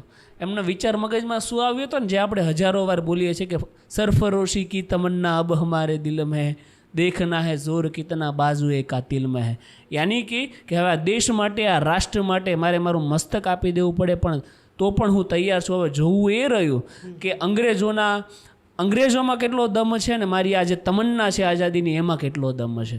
કહેવા એ માગું છું, આ એક ઇન્ટરેસ્ટિંગ ને બહુ મોટિવેશનલ કોટ છે આ ભગતસિંહનો, કે ભાઈ જ્યારે એમના મિત્રોને ફાંસી મળે છે ત્યારે કોઈ વ્યક્તિ એટલો મોટિવેશનમાં કઈ રીતે રહી શકે? કેમ કે માઇન્ડમાં એક જ વસ્તુ છે, આઝાદી આઝાદી આઝાદી, ભારત દેશને આઝાદ જોવો છે. તો આ બધું જે મોટિવેશન મળે ને એનું પણ માત્ર એક જ કારણ છે કે જો એ વ્યક્તિ મગજમાં આઝાદી આઝાદી આઝાદી રાખી શકતો હોય તો હું સવારથી સાંજ સુધી એ તો મગજમાં રાખી શકું કે આ બેઈમાનોથી આઝાદી. એટલે એ મગજમાં મારે થોડ્સ ચાલુ હોય છે કે આ બેઈમાનોના ભ્રષ્ટાચારીઓ જે માત્ર ને માત્ર સામાન્ય અને મધ્યમ વર્ગીય લોકોનું શોષણ કરે છે ને એમાંથી આઝાદી જોઈએ છે. ભગતસિંહના ઘણા બધા એવા કિસ્સાઓ છે જે આપણને ઇન્સ્પિરેશન આપે. જેમ કે જ્યારે જેલમાં લઈ જવામાં આવ્યા હતા અને ફાંસીના આગલા દિવસે એના મમ્મી પપ્પાને પણ મળવામાં આવ્યા હતા, ત્યારે એને કીધું હતું કે ભાઈ તમારે કોઈ કરવું હોય તો એ ઇન્સિડન્ટ જણાવજો કે એને ફાંસી પહેલાં એને એક્ઝેક્ટલી શું હતું, એનો થોટ પ્રોસેસ શું હતી. ફાંસી પહેલાંની થોટ પ્રોસેસ હું તમને જણાવી દઉં. ફાંસી પહેલાંની થોટ પ્રોસેસમાં ભગતસિંહ છે ને એ પુસ્તક વાંચતા, એમને બહુ શોખ હતો ક્રાંતિકારીઓના પુસ્તક વાંચવાના. ક્રાંતિકારીઓના પુસ્તક વાંચતા તો જ્યારે એમને ફાંસી માટે લઈ જવામાં આવ્યા ને ત્યારે એમને બોલાવવામાં આવે કે ભાઈ તમારો ફાંસીનો સમય થઈ ગયો છે. આ હું પહેલાં તમને 5-10 મિનિટ પહેલાંની વાત કરું છું ફાંસીની, જે મેં વાંચી છે. ત્યારે ભગતસિંહે એવું કીધું કે 5 મિનિટ રાહ જોઈ જાઓ, એક ક્રાંતિકારી બીજા ક્રાંતિકારી હારે વાત કરી રહ્યો છે, એ વાત પૂરી થઈ જાય ને પછી હું આવીશ. પછી એમને ફાંસી માટે લઈ જવામાં આવ્યા. કોઈ પણ વ્યક્તિને જ્યારે ખ્યાલ હોય ને કે ભાઈ આજે મારી ફાંસી છે, આજે મારું મૃત્યુ છે, તો એનામાં ભય હોય, ડર હોય. પણ એનામાં ભય કે ડર એમની ભાવના જ નહોતી. એનું પણ એક કારણ છે. ઘણા લોકોને એવું થાય કે એમને ફાંસી થઈ ગઈ. નહીં, ભગતસિંહને ફાંસીએ ચડાવી શકે ને એવો એક પણ વ્યક્તિ હતો જ નહીં. ભગતસિંહે એમની ફાંસી જાતે ડિઝાઇન કરી હતી. એમને ફાંસી શું કરવા થઈ એ તમને જણાવી દો. એમને છે ને સંસદ ભવનમાં બોમ્બ ફેંક્યા હતા કે ભાઈ બહેરો કો સુનાને કે લીએ ધમાકા જરૂરી કોઈને મારવાના ઇન્ટેન્શનથી નહીં, ફક્ત હા સંભળાવવા માટે. કારણ કે અંગ્રેજો સાંભળતા નહોતા આઝાદીની વાતો, તો એમણે ધમાકો કર્યો. હવે વિચાર કરો કે જ્યારે જોન સેન્ડર્સને ગોળી મારી દીધી ને ત્યારે ત્યાંથી ભાગી ગયા હતા પહેરવેશ બદલાવીને. આપણે જે અત્યારે લેટેસ્ટ ફોટો જોઈએ તો સંસદ ભવનમાં બોમ્બ ફેંકીને એ ભાગી શકતા હતા, પણ એ ના ભાગ્યા. એ લોકો ત્યાં ઊભા રહ્યા, ઇન્કલાબ જિંદાબાદના નારા લગાવતા. પછી એમને પકડવામાં આવ્યા અને એમને ફાંસીની સજા આપવામાં આવી. એ શું કરવા ડિઝાઇન કરી હતી એમને ખબર? કે ધીમે ધીમે આઝાદીનો જે સૂર છે ને એ વિસ્મય ઓછો થતો હતો. તો એમને એવું થયું કે જો મારા બલિદાનથી દેશમાં આઝાદીની આગ ઉગલે ને તો હું મારું બલિદાન આપવા તૈયાર છું. એ વિચાર સાથે એમણે ફાંસીને સિલેક્ટ કરી, એમને ફાંસી આપવામાં નથી આવી. એટલે એ ફાંસીના માચડે જ્યારે ઊભા હતા ને ત્યારે એમનામાં ભય નહોતો, એમનામાં એ આગ હતી કે મારું બલિદાન આપીશ, પણ આ દેશમાં મારા બલિદાન પછી આઝાદીની એક એવી આગ ઉપડશે ને કે આ દેશમાં આઝાદી નિશ્ચિત થશે. એમની ફાંસી સાથે એ દેશની આઝાદીની એક મોહર મારીને ગયા છે. અને એ વાત સાચી છે કે એની આઝાદી ફાંસીનો તારીખ બીજી હતી, પણ આ જે બિલબિલાટમાં કે ભાઈ ક્રાંતિ ના ફાટી નીકળે એ માટે એને આગળ લઈ ગયા હતા ફાંસી. એક દિવસ અગાઉ ફાંસી આપવામાં આવી વીર ભગતસિંહને. કારણ માત્ર એ હતું કે મેં કીધું ને આઝાદીની આગ પછી એટલી ફાટી નીકળે એમ હતી ને કે કદાચ એવી પરિસ્થિતિ આવે કે આખી જેલ કે કોરિડોર બધું ઊંધું નાખીને અંગ્રેજોને પાડી દે, એટલી પબ્લિકમાં આક્રોશ હતો. એટલે જાણી જોઈને અંગ્રેજ સરકારે ભય ભગતસિંહમાં નહોતો, અંગ્રેજ સરકારમાં હતો. એટલે એક દિવસ અગાઉ જ એમને આગળના દિવસે ફાંસી આપી દેવામાં આવી, જે હકીકત છે. અને મેં તો જ્યાં સુધી ભગતસિંહને વાંચ્યા છે એ પ્રમાણે કે ભગતસિંહનું શવ પણ એના પરિવાર સુધી નહોતું પહોંચવા દીધું અંગ્રેજો. એ વાત પણ સાચી, કેમ કે એ શવ લઈ અને મોટી યાત્રા કાઢવામાં આવે અને એના થોડું ક્રાંતિ ઉદ્ભવે એ કારણ હતું. હા, એ જ કારણ. ભયભીત હતી. મેં કીધું ને અંગ્રેજ સરકાર ભયભીત હતી કે આના પછી એવડી મોટી ક્રાંતિ આવશે ને કદાચ એ થવા દીધો તો 1947ની રાહ ના જોવી પડી હોત, એ પહેલાં આઝાદી મળી ગઈ હોત. તો હવે આપણે ફરી વખત તમારી પાસે જ આવીએ કે સાજન ભરવાડવાળો જે કેસ થયો હતો એ કેસમાં અપડેટ શું છે અત્યારે? સાજન ભરવાડવાળો જે કેસ થયો હતો ને, મને સાજન ભરવાડ જોકે ઠીક છે, તો અત્યારે આપણે રિપીટેડલી કરીએ છીએ. એનું કારણ શું છે? કારણ કે પેલું આપણે કહેવત છે ને કે બલી હંમેશા બકરી કી દી જાતી હૈ, શેર કી નહીં. એનો માત્ર મતલબ લોજિકલી તમને એ સમજાવું છું કે આ બધા બલીના બકરાઓ હોય છે, પ્યાદા હોય છે, જેમનો ઉપયોગ થઈ જાય. હજી ઘણા લોકો પ્લાન બનાવે છે. અત્યારે હેરાન કોણ થાય છે? ચાલો, જેલમાં કોણ જયું? સિસ્ટમ તો આકાઓ ચલાવતા હતા. એસીપી ZS એક નામ જોગ જ હું બોલું, એના પછી આખી પેનલ હતી જે આ બધું ચલાવતી, રાઈટ? આકાઓ કોઈ જેલમાં ગયા નહીં, પ્યાદાઓ જેલમાં ગયા. બકરાઓની જ બલી દેવાય. એટલે સિમિલરલી આ ભાઈ છે અત્યારે જ્યુડિશિયલ પ્રોસિડિંગમાં છે ને, એને તો સજાઈ પડાવશું આપણે. અત્યારે કેસનું સ્ટેટસ એવું છે કે પહેલાં મેજિસ્ટ્રેટ કોર્ટમાં કમિટ થાય, પછી સેશન્સ કોર્ટમાં. તો અત્યારે કેસ સેશન કોર્ટમાં કમિટ થઈ ગયો, ચાર્જશીટ થઈ ગઈ છે. અને ચાર્જશીટમાંય પણ મેં કીધું એમ કે છે તો એમનો ભાઈ જ ને, એટલે પૂરું જોશમાં પોલીસે બચાવ્યો છે. પણ જેટલાએ બચાવ્યો છે ને એને મૂકવાના નથી. એ તો બધી અમને પ્રોસેસ આવડતી. કેવું હોય કોઈ પણ ઇન્સિડન્સ અહીંયા ભારતની વાતમાં કેવું હોય છે, કોઈ મોટો ઇન્સિડન્સ હોય કે નાનો હોય, કેસ થાય 5 દિવસ મીડિયામાં આવે ત્યાં સુધી બરાબર છે, પછી કોઈ અપડેટ હોતું નથી. એટલે પૂછવું જસ્ટ કે મેં એ જ કીધું ને કે ભાઈ ભારત દેશમાં એવું હોય કે ભાઈ કેસ થાય 5 દિવસ લોકો યાદ રાખે, પછી લોકોની માનસિકતા એવી છે કે ભૂલી જાય. પણ જેના ઉપર કેસ થયો હોય એને તો યાદ જ હોય. એટલે મારી પર થયો છે તો મને ખ્યાલ જ છે, અને એ હરેક વ્યક્તિને છોડવામાં નહીં આવે. પણ ઇન્ડિયન જ્યુડિશિયરી સિસ્ટમ છે, ટાઈમ ટેકિંગ પ્રોસેસ છે. પ્લસ આપણે કાંઈ પોલિટિકલી છોકરા જ નથી કોઈ નેતાના, એટલે આપણા કેસમાં વધારે વાર લાગે. એટલે ટૂંકમાં ટ્રાયલ ચલાવશું. આગળ નેતાના છોકરા હોય અથવા નેતા હોય તો જલ્દી ટ્રાયલ થઈ જાય. પણ આપણે એ તો કંઈ છે નહીં, સામાન્ય વ્યક્તિ છીએ, એટલે સામાન્ય વ્યક્તિની જેમ લડશું અને સજા અપાવશું. આપણે હમણાં આગળ વાત થઈ એમ કે 1960થી જે કાયદા ચાલ્યા આવે છે, તો અત્યારે ગવર્મેન્ટ કરન્ટલી એ ચેન્જ કરવાની ટ્રાય કરે છે. ચેન્જ કર્યા નથી પણ ટ્રાય કરે છે કે ભાઈ ઇન્ડિયન ક્રિમિનલ કોડ છે એમાંથી ચેન્જ કરી ન્યાય સંહિતા. તો એને તમે કઈ રીતે જુઓ છો કે એ બરાબર કરે છે કે કઈ રીતે? ખૂબ જ પોઝિટિવ. કેમ કે આમાં કેવું છે કે તમે ઓપિનિયન આપશો ને પછી ત્યાર પછી એ પાર્ટીમાં ડિવાઈડ થઈ જશે કે ભાઈ આ મેહુલભાઈ બીજેપીને સપોર્ટ કરે છે એવું. પણ આ તો જસ્ટ ઓપિનિયન છે, રાઈટ? ઘણી વાર એમાં એવું છે, જેની લોકોની પોલિટિકલી માનસિકતા છે ને એ પોતપોતાના ભાગનું સ્વીકારી લે. જ્યારે હું ભાજપની સાઈડથી બોલું તો હું ભાજપીઓ, આમ આદમી પાર્ટી સાઈડથી બોલું તો આપીઓ. આપણે કોઈની સાઈડથી નથી બોલતા, આપણે જે વાસ્તવિકતા છે એ લોકોને મૂકીએ છીએ. બહુ જ સારું ડિસિઝન છે, બરાબર? માનનીય ગૃહમંત્રી શ્રી અમિતભાઈ શાહે હમણાં જ ડ્રાફ્ટ રજૂ કર્યા છે, જેમાં એવિડન્સ એક્ટ, CRPC અને IPC ત્રણેયને રદ કરીને ભારત દ્વારા નિર્મિત કાયદાઓનું સ્થાપન કરવા જઈ રહ્યા છે. ડ્રાફ્ટ રજૂ કરી દીધા છે. ખૂબ જ સારું કાર્ય છે. મહેનત તો અમારે વધવાની છે, કારણ કે બીજા કાયદા પાછા વાંચવા પડશે. પણ એમ છતાંય અમારી મહેનત ભલે વધે, કોર્ટની મહેનત ભલે વધે, પણ એ વસ્તુ થવી જ જોઈએ.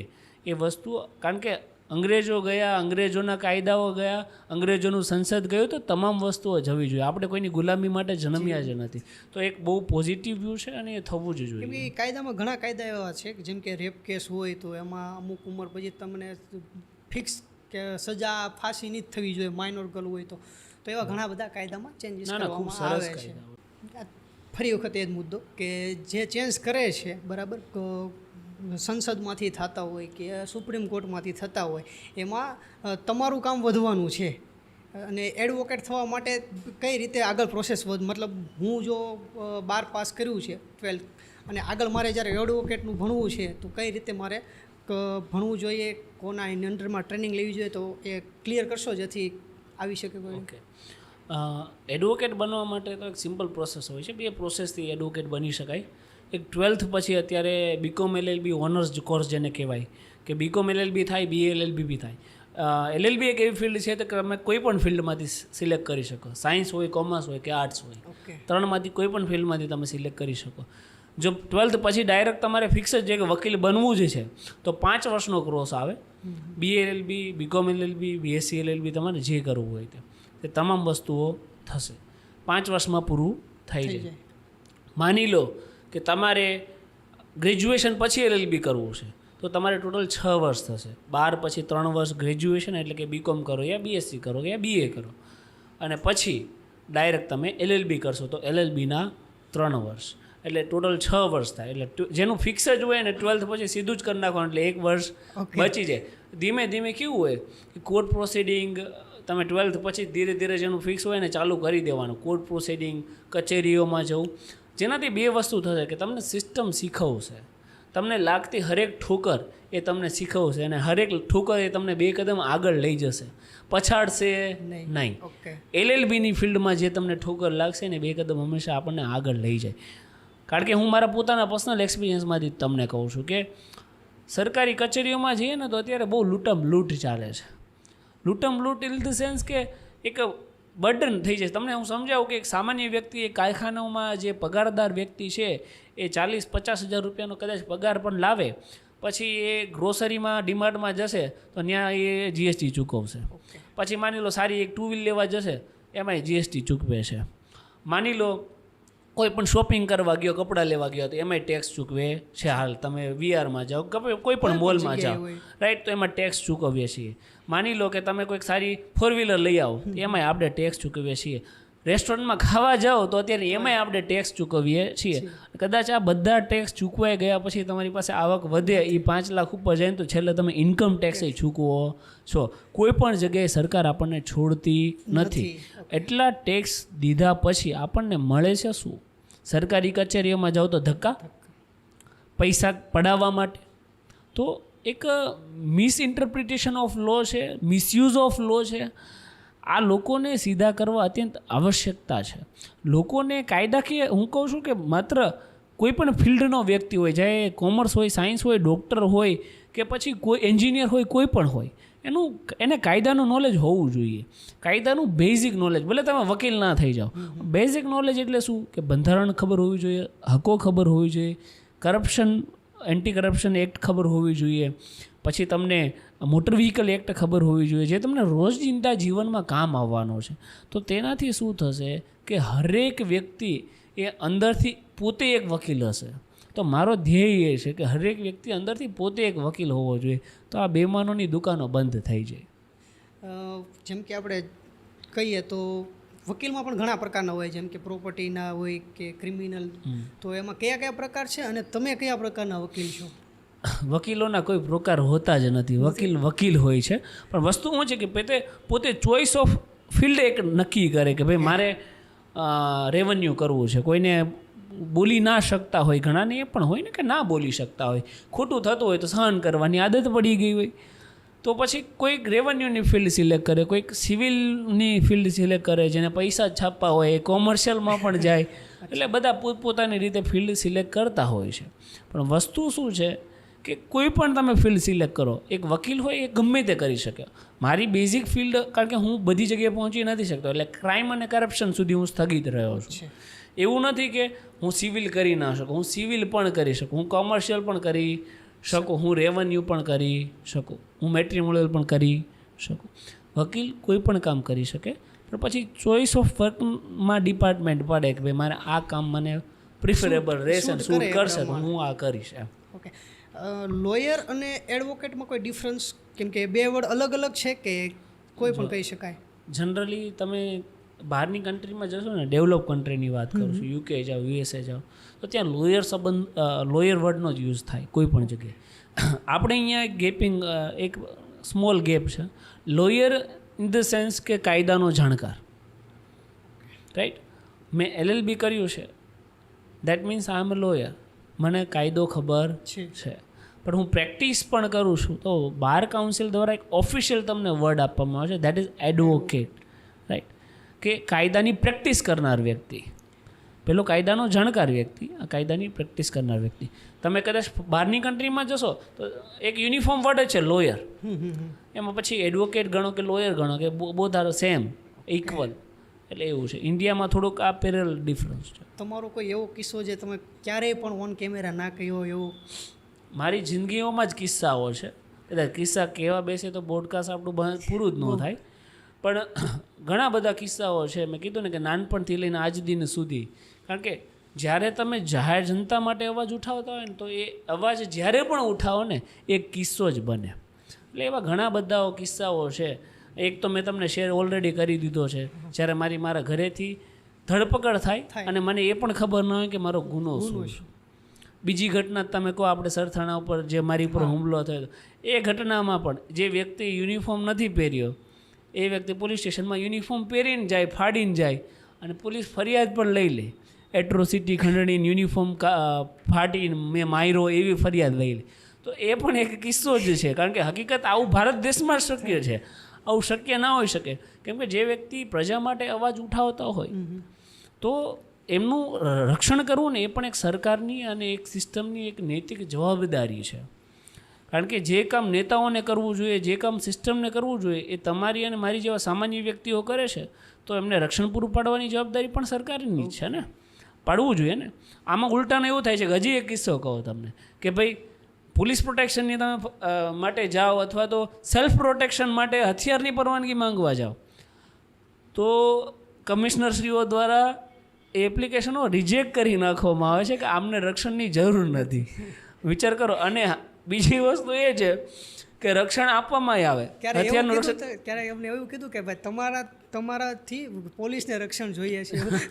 કદાચ એમને એવું લાગતું હોય, એ આપણે ના કહી શકીએ, પણ વસ્તુ શું છે, રક્ષણ તો એમને આપણીથી નથી જરૂર, પણ વસ્તુ શું છે કે ભાઈ તમે ફાઇનાન્સનો ધંધો કરો છો, તમે હવાલા કબાલાના ધંધા કરો છો, તમે કોઈને ધમકાવવાના ધંધા કરો છો, તો એ લોકો 4-5 પેટી મૂકી દે તો એમને મળી જાય લાઇસન્સ. આ વાસ્તવિકતા છે.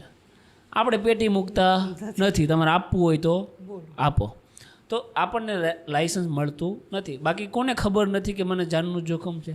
જો ગરીબ અને સામાન્ય હરેક વ્યક્તિને ખબર છે કે મને જાનનું જોખમ છે, તો આ ઉપરના અધિકારીઓને ખબર ના હોય, ખબર જ છે, પણ એને એવું છે કે કદાચ આને હથિયાર આપી દઈએ તો આ વ્યક્તિ વધારે નિશ્ચિત થઈ જશે કે ભાઈ હવે મારી સેફટી છે, તો કદાચ વધારે હપ્તાખોરી બંધ કરાવી દે તો અમારા પગાર સિવાયની જે આવક છે એમાં કાપ મુકાય. તો એટલે કદાચ એ લોજિકથી આપણને આપતા ના હોય, એવું શક્ય છે કદાચ. મેં ઘણી વખત દલીલ પણ સાંભળેલી છે કે ભાઈ પોલીસ કર્મીના પગાર જ એટલા લો હોય છે, જેના કારણે એને હપ્તા વસૂલી કરવી જ પડે છે સર્વાઈવ કરવા માટે. તો એવા તમને કેવી લાગે છે? મિથ્ય છે, ખોટી વાત છે. સર્વાઈવ કરવા માટે કેટલો પગાર જોઈએ? અંદાજે જનરલ સામાન્ય વ્યક્તિ છે, સુરતમાં રહેતો તો 20-25 હજાર રૂપિયા, રાઈટ. અત્યારે કોઈ પણ પોલીસ કર્મચારીની મિનિમમ સેલેરી 35,000 છે, રાઈટ. અને આ સેલેરી એક્સ્ટ્રા બોનસ, ભથ્થા, ટ્રાવેલિંગ અલાઉન્સ, એજ્યુકેશન અલાઉન્સ, આ બધી તો અલગ જ, child allowance, child education allowance, બરાબર, એ બધું તો એ લોકોને જે રહેવા માટે ક્વાર્ટર મળે, એ બધી વસ્તુ, મતલબ આ વસ્તુ જે તમે જે પાછળ કીધું ને કે આ ભથ્થા પણ મળે, એ આ મેં પહેલી વખત સાંભળેલું છે. એ બધી વસ્તુ લગભગ કોઈને ખબર હોતી નથી. એ બધી વસ્તુઓ અલગ, સેલેરી અલગ. મિનિમમ સેલેરી 35,000 મળે છે, રાઈટ. તો એનો મતલબ એવો છે કે સફિશિયન્ટ સેલેરી મળે છે. ખોટ છે તો તમારી દાનતની ખોટ છે, પગારની ખોટ નથી, નિયતની ખોટ છે. આ લોકોને એક કન્સેપ્ટ બેસી ગયો છે કે પૈસા, પણ એ લોકો એ નથી સમજતા. મેં ઘણી વાર કહું છું ને ફરી વાર કહું છું કે માની લો તમે પોલીસ કર્મચારી છો તો તમારો છોકરો પોલીસ કર્મચારી હશે એ જરૂરી નથી. આજે જો તમે નહીં સુધરો ને તો કાલે તમારા છોકરાને રોડ ઉપર ઊભો રાખવામાં આવશે ને એના ગજવામાં નહીં હોય ને તો ગમે એમ કરીને એને 200-500-1000 દેવામાં આવશે ને ત્યારે જ એની ગાડી રિલીઝ થશે. જો તમારે સિસ્ટમ બદલવી છે ને તો પહેલાં તમારે બદલવું પડશે. નહીં તો તમે આજે બીજા પાસેથી લો છો, કાલે તમારા છોકરા પાસેથી કોક લેશે. ઈમાનદારીનો એક માહોલની જરૂરત છે. આ લોકોની દાનતમાં ખોટ છે, પગારમાં ખોટ નથી. અને હંમેશા ઘણીવાર કદાચ હું આ અવાજ ઉઠાવું તો મને એક ફેર ક્રિટિસિઝમ મળે લોકોનું, ભાઈ તમે એટલો બધો વિરોધ કરો છો તો જ્યારે તકલીફ પડે તો આપણે પોલીસને જ યાદ કરીએ. તમે ક્યાંક જતા હશો ને તમને કોઈક આમ ઊભો રાખશે ને પૈસા માંગશે ને ચાકુ બતાવશે, તમે પહેલાં 100 નંબર જ ડાયલ કરશો ને. આ તો કેટલી ગાંડી વાત, મૂર્ખામીવાળી વાત કહેવાય. તમે રસ્તા ઉપર જાઓ, એક્સિડન્ટ થયું, વાગું, તમે એમ્બ્યુલન્સને જ ફોન કરો. તમારા ઘરમાં આગ લાગે તો તમે ફાયર વિભાગને જ ફોન કરો. બરાબર, મને મેડિસિનની જરૂર છે તો હું મેડિકલમાં જ જઈશ, કરિયાણા સ્ટોરમાં જઈને એવું કહું મેડિકલ મને દવા આપો તો ગાંડો ગણવાનો છે ને. તો જે એજન્સીનું જે કામ છે એ તો એને જ કરવાનું છે ને. એના માટે તો તમારી સ્થાપના થઈ છે. જાહેર જનતાના પ્રોટેક્શન કરવા માટે તો પોલીસ તંત્ર છે. તો એ ઉપકાર કરવાની ભાવના થોડી છે. હું જો કોઈ જગ્યાએ મુસીબતમાં છું, કોઈ મારી ઉપર હુમલો કર્યો છે તો હું 100 નંબર ડાયલ કરું છું. તો એની માટે તો એ એજન્સી બનાવવામાં આવી છે. તો પછી તમે એવું કહો કે ભાઈ તકલીફ પડે તો તમે પોલીસને જ યાદ કરો છો. તો એની માટે તો તમારી સ્થાપના કરી, એની માટે તમને પગાર આપીએ છીએ, એની માટે તો પોલીસ સ્ટેશન અમારા ટેક્સના પૈસામાંથી બનીએ છીએ. ત્યાં કંઈ એસી બેન જલસા ઠોકવા માટે થોડું બને છે. તો આ એક ક્રિટિસિઝમ છે જે મૂર્ખામીભરી ક્રિટિસિઝમ છે. આ અત્યારે આનું કારણ પણ છે કે એ લોકોને એવું છે જ નહીં કે સુરક્ષા એ અમારી ડ્યુટી છે. એમને એવું અત્યારે ઊંધો કન્સેપ્ટ થઈ ગયો છે કે દબડાવવા, ગાળો દેવી, પૈસાના તોડપાણી કરવા, હવાલા કબાલા પતાવવા, આઈના પૈસા આપણા ગજવે નાખવા, ઓલા પણ લઈને આપણે ગજવે નાખવું, આ અમારી પાર્ટ ઓફ ડ્યુટી થઈ ગઈ. પણ આમાં જોવા જાવ તો નીચેથી માંડીને ઉપર સુધી રૂપિયા જતા હોય છે, એવું મેં સાંભળેલું છે. કદાચ હોય, ખરી વાસ્તવિકતા છે, ખરી વાસ્તવિકતા છે. કેમ કે ભાઈ હું તમારા ગજમાંથી 200 રૂપિયા કાઢું છું તો એમાંથી અમુક હિસ્સો મારો હોય, બાકી બધું ઉપર જતો હોય છે. ખરી વાસ્તવિકતા છે, ઉપર સુધી જતું જ હોય ને. ના જતું હોય તો ચાલો હું એક એક્ઝામ્પલ આપું કે અત્યાર સુધી તમે મારી ઘણી બધી ફાઇટ જોઈ છે કરપ્શન સામે, હપ્તાખોરી સામે. હું જે જગ્યાએ જાઉં એ સ્પોટ પર હપ્તાખોરી બંધ થઈ જાય, બાકી બધે તો ચાલે જ છે ને. તો જ્યારે સરકારની સામે આવે છે કે અહીંયા હપ્તાખોરી ચાલે છે, આ મેહુલ બોગરાનો વિડીયો, હવે 2 કરોડ 3 કરોડ 4 કરોડ લોકો જો વિડીયો જોવે છે તો એમાં સરકારના માણસો એ નથી જોયો, એવું જોવે જ છે. તો એ હપ્તાખોરી બંધ કરવા માટે સરકાર શું પ્રોસેસ કરે છે? કંઈ નહીં. તો એનો મતલબ શું થાય? આપણે શું વિચારવાનું કે હપ્તાખોરી બધી જગ્યાએ જાય છે? એટલે આમ જોવા જાવ તો કે તમારો વિડીયો જોઈને કે એને કમસે કમ અપડેટ તો લેવું જ જોઈએ કે ભાઈ એક્ઝેક્ટલી આ ઇન્સિડન્ટ થયો તો શું અને ત્યાં શું થતું હતું જેથી આ ઇન્સિડન્ટ જોવો જોઈએ, તપાસ કરવી જોઈએ. એ જગ્યા ઉપર તો હપ્તાખોરી બંધ કરાવી જ દઈશ, એ તો હું જોઈશ એટલે છોડીશ નહીં. પણ એ પછી બીજી કેટલી જગ્યાએ ચાલે છે એ તપાસ કરી, એ ચાલે છે તો બંધ કરાવી. ચાલો તમારે તપાસ નથી કરી, રિપોર્ટ મારી પાસે પડ્યા, હું આપું. અચ્છા, તમારી પાસે સબૂત પણ છે? હા, એ તો મેં તો લાઈવમાં કીધું છે કે હું આપું ક્યાં ક્યાં હપ્તાખોરી ચાલે છે. તમે બંધ કરાવવા માટે રેડી છો? દાનત નથી, નિયતની ખોટ છે, બાકી કોઈ ખોટ નથી. તમારા લાઈવમાં તો બધાને તમે કહો છો કે ભાઈ મારી પાસે સબૂત છે, એટલે તમારી પાસે હકીકતમાં તો આવવું જ જોઈએ કે ભાઈ સબૂત લાવો એટલે અમે કાર્યવાહી કરીએ. તો તમે જેમ કે મેં કીધું એમ કે પોલીસ બનવા માટે પણ રિશ્વત માગે કે ભાઈ કોન્સ્ટેબલ બનવું છે એનો ભાવ અલગ 15 લાખ હોય છે કે 20 લાખ હોય છે. તો સિસ્ટમને પહેલેથી જ સાફ કરવાની જરૂર છે. અને સિસ્ટમને સાફ કરવા માટે તમારે રાજકારણમાં ઉતરવું પડે એવું લાગે છે કે તમે જશો ક્યારે ફ્યુચરમાં? રાજકારણ છે ને એક કહેવાય ને, હું ઘણીવાર લાઈવમાં ઘણીવાર બોલ્યો, system, it is all system. રાજકારણી અત્યારે હું કોઈ પણ જગ્યાએ ગયો, મેં હપ્તાખોરી બંધ કરાવી. હપ્તાખોરી બંધ કરાવ્યા પછી મને એક ખોટ અનુભવાય. ભલે લોકોને જે લાગતું હોય પણ હું અંદરથી એક મારામાં ખામી અનુભવું છું. ખામી શું અનુભવું છું કે મારી પાસે પાવર છે, મારી પાસે નોલેજ છે કે હું જ્યાં જાઉં ને ત્યાં એ લોકોને ખખડાવીને એની જે ધંધો બેમાનીનો ધંધો છે હું બંધ કરાવી શકું. પણ મારી પાસે એ પાવર નથી કે એમને ડિસમિસ કરીને ઘરે બેસાડી દો. રાઈટ, આ પાવરનો મારી પાસે અભાવ છે. એટલે હું મારી જાતને અપૂર્ણ સમજું છું તો પૂર્ણ તો કરીશ જ. કારણ કે જ્યારે તમારે સચોટ રિઝલ્ટ જોઈએ છે ને, તો રિઝલ્ટ લાવવા માટે એ ઓથોરિટી, એ સત્તા તમારે જોઈએ. તો એ સત્તા જરૂરી છે. કેમ કે આ બેમાનોને ઘરે બેસાડવા માટે મને આજ દિન સુધી કોઈ વ્યક્તિ દેખાણો નથી. આમને ડિસમિસલ કરીને ઘરે બેસાડી દો, 10 લોકોને એક અઠવાડિયામાં ઘરે બેસાડી દો, આખા સુરતમાં આખા ગુજરાતમાં હપ્તાખોરી બંધ થઈ જશે. કેમ કે ભયનો માહોલ જ નથી ને. એ લોકોને એવું છે કે રિલેક્સ, આપણું ચાલ્યા કરશે, મેહુલ બોગરા આવશે, આપણે બંધ કરી દઈશું 2-3 મહિના પછી પાછું ચાલુ કરી દઈશું. ભય ક્યાં નથી. તો એ ભય બેસાડવો હોય ને તો મારે પૂર્ણ થવું ને અત્યંત અનિવાર્ય છે, ફોકસમાં પણ છે, અને એ તો થઈને રહીશું. ઓથોરિટી તો જોઈએ છે, અને એમને ડિસમિસલ જેટલા બેમાનો છે ને ડિસમિસ કરીને ઘરે બેસાડવા જોઈએ. અને જો ભવિષ્યમાં ઓથોરિટી હશે ને તો બેસાડીશું. પણ કોઈ પણ પોલીસ અધિકારી છે લાંચ લેતા પકડાય, મતલબ ઓન રેકોર્ડ પકડાય તો એને સસ્પેન્ડ કરે છે કે કેમ છે એને? કેમ કે મેં જ્યાં સાંભળ્યું ત્યાં સુધી એને સસ્પેન્ડ તો મને વર્ડ નથી ખબર કે એક્ઝેક્ટલી કઈ હોય, પણ એનો અડધો પગાર ચાલુ હોય કે કાંઈ બદલી કરી નાખવામાં આવે, તો શું આ સોલ્યુશન છે? આ સોલ્યુશન છે જ નહીં. પણ કેવું હોય કે ભારત દેશનો એક કન્સેપ્ટ છે કે જ્યાં સુધી કોઈ પણ વ્યક્તિ એ દોષી સાબિત ના થાય ત્યાં સુધી એ નિર્દોષ છે.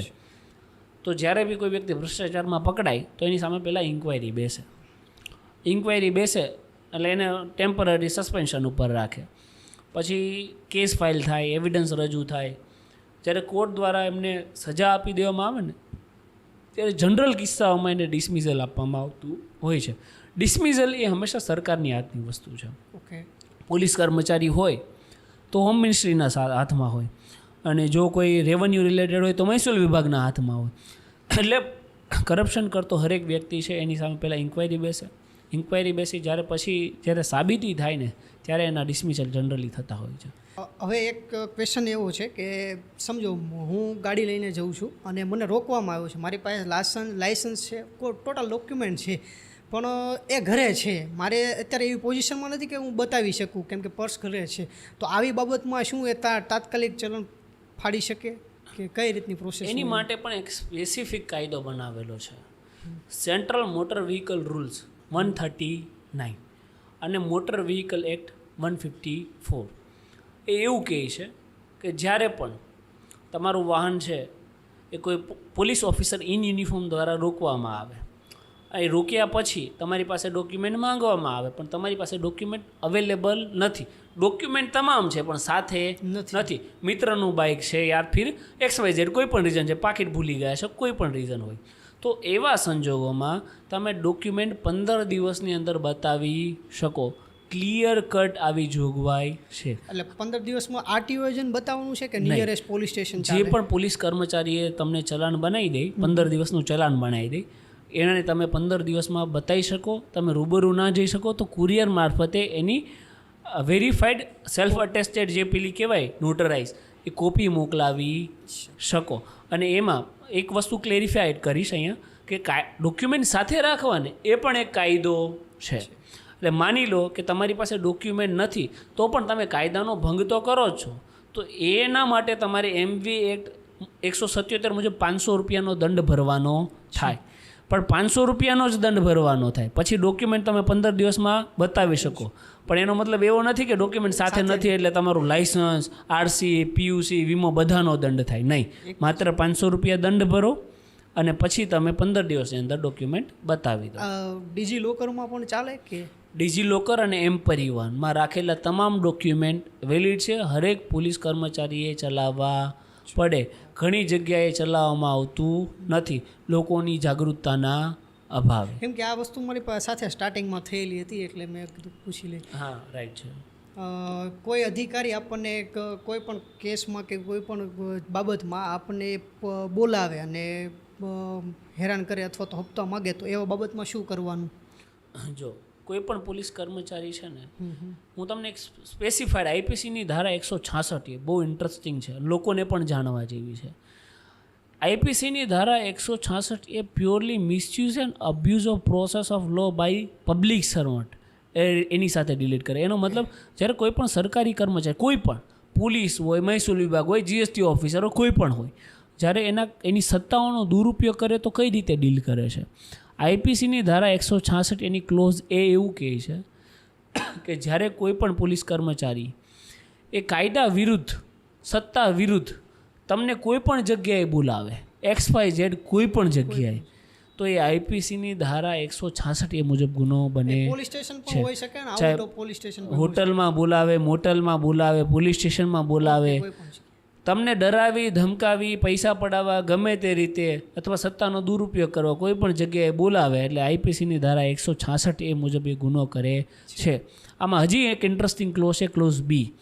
એ ક્લોઝ એવું કહે છે કે પોલીસ સ્ટેશનમાં તમે એફઆઈઆર કરી, માની લો આરોપી છે એ પોલીસવાળાના સાઠગાંઠમાં છે અથવા રૂપિયા આપી દીધા એને, તો પોલીસ મિસ ઇન્વેસ્ટિગેશન કરે છે. મિસ ઇન્વેસ્ટિગેશન એટલે કે શું, કે તમારી ફરિયાદ છે પણ તમારી જ વિરુદ્ધમાં તપાસ કરે છે. જેમ કે તમે હમણાં કીધું એમ કે કપડાં ફાડી અને અંદર વયા ગયા, જેમ કે મારા જ કેસમાં તમારા કે ભાઈ યુનિફોર્મ નહોતો ને યુનિફોર્મ ફાડીને ગયો, પોલીસ એની ફરિયાદે ધ્યાને લે છે, એ મુજબ તપાસ એ કરે છે, પોલીસ પણ બધું જાણે છે, પણ કેમ કે મારી ઉપર દાજ છે એટલે ખોટી તપાસ કરે છે.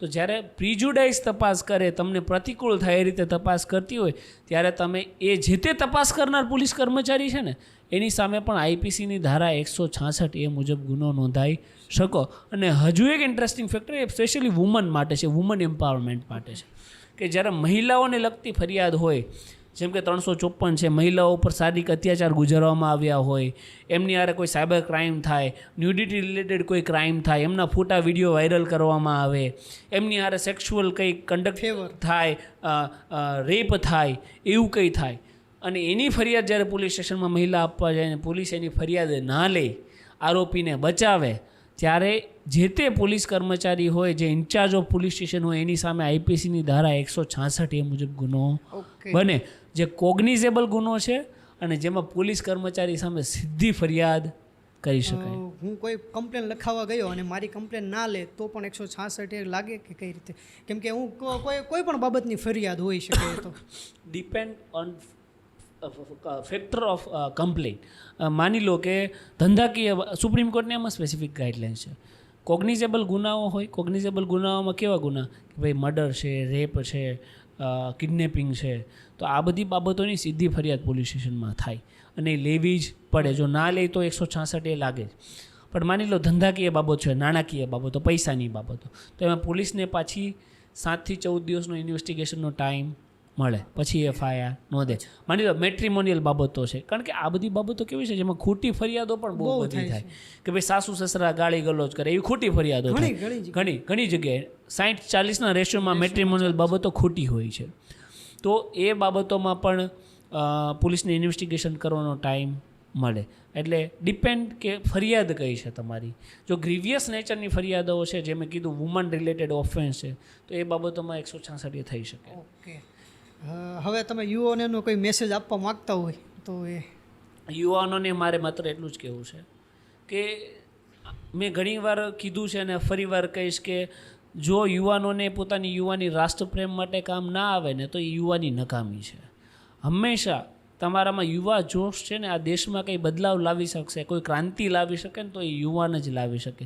અને આજની આદિકાળથી આપણે જોતા આવીએ ને તો યુવામાં જે શક્તિ છે ને એ શક્તિ અનેરી હોય છે, એનો ઉપયોગ કરવો જોઈએ.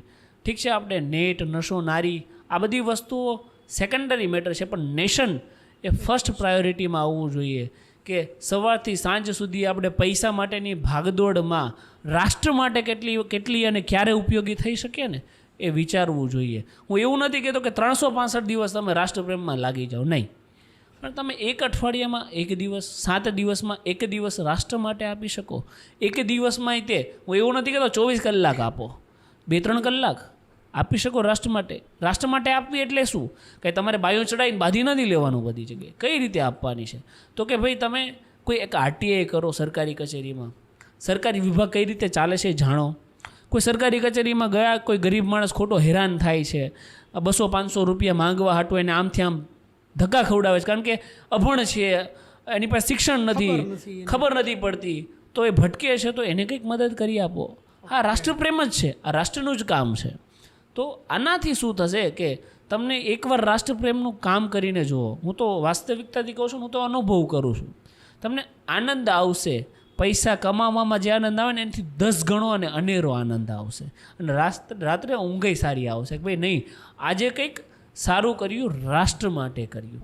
એટલે તમારી આ ભાવનાઓ સાથે સાથે ભાઈ મારે કંઈક બનવું છે, મારે કરવું છે, મારે કંઈક પૈસા કમાવા છે, મારા બાપ દાદાઓ, મારા માતા પિતા, મારા પરિવારને એક સારું જીવન આપવું છે, એ સાથે સાથે રાષ્ટ્રને એક નવું નિર્માણ કરીને કંઈક આપવું છે ને, એવી ભાવનાઓ પણ લાવે, એવી જ મારે એક યુવાઓને બે હાથ જોડીને વિનંતી કેમ છે. કે અત્યારે કેવું છે કે ઘણા બધા નશામાં પણ ચાલ્યા જાય છે, તો તમારો કહેવાનો મતલબ એવો છે કે પહેલાં રાષ્ટ્રને સમર્પિત કરો. રાઈટ. શું જ ભારતનું ફ્યુચર તમે શું જુઓ છો આવનારા 5 કે 10 વર્ષમાં? ભારતનું ફ્યુચર બહુ બ્રાઇટ છે, કારણ કે અવેરનેસ જે લોકોને કેવી પહેલાં લોકો છે ને, આપણા પહેલાં જ પેઢીમાં જતા રહો તો સહનશીલતાવાળા લોકો હતા, કંઈ બોલતા નહીં, મૂંગા મોટી સહન કરતા, કે ભાઈ જે બી થાય છે ચાલવા દો, આપણે શું. ઘણીવાર આપણા માતા પિતા, વડીલો આપણને એવી સલાહ આપતા હોય કે ભાઈ ખોટું થતું હોય ને તમે ક્યાંક બોલ્યા હોય કે ભાઈ નહીં ભાઈ આ વ્યક્તિ સાચો છે, આવું ના થવું જોઈએ, તો તમને તમારા પરિવારમાંથી શું છે, ભાઈ આપણું ક્યાં કાંઈ જાય, તું એને રીતે કરવા દે ને ભાઈ, તારે કેટલા ટકા, તું તારો ધંધો કરની. આવી સલાહો આપણને પહેલાંથી મળતી આવતી, પણ હવે એ સલાહોમાંથી યુવાન બહાર નીકળી રહ્યો છે. હવે એ સિસ્ટમને આંખમાં આંખ નાખીને સવાલ પૂછતો થઈ ગયો છે. એનું પણ કારણ છે એજ્યુકેશન.